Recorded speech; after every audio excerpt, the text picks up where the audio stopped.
ধর্মীয় চর্চা এবং আধ্যাত্মিক চর্চার সাথে মানসিক স্বাস্থ্য ভালো থাকার ওতপ্রোতভাবে জড়িত।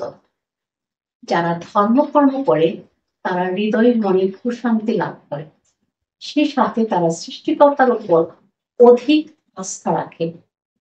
ফলে তাদের মধ্যে স্ট্রেস, অ্যাংজাইটি এবং ডিপ্রেশন কম থাকে।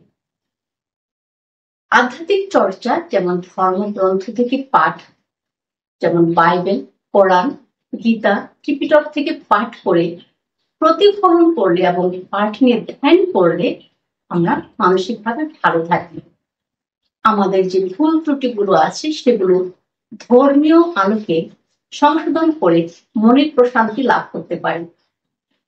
সে সাথে যারা ধর্মচর্চার জন্য বিভিন্ন মসজিদ, মন্দির, গির্জা বা প্যাগোডায় যায়, তখন পারস্পরিক মিথস্ক্রিয়ার কারণে সামাজিক যে একটা সাপোর্ট সেটা তারা পেয়ে থাকে এবং সেটি আমাদের মানসিকভাবে ভালো থাকতে অত্যন্ত সাহায্য করে।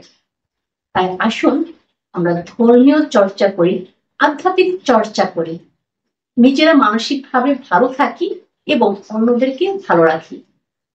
আমাদের এই ভিডিওটি যদি আপনার ভালো লাগে তাহলে লাইক, কমেন্ট এবং শেয়ার করে আমাদের সাথে থাকুন। ধন্যবাদ।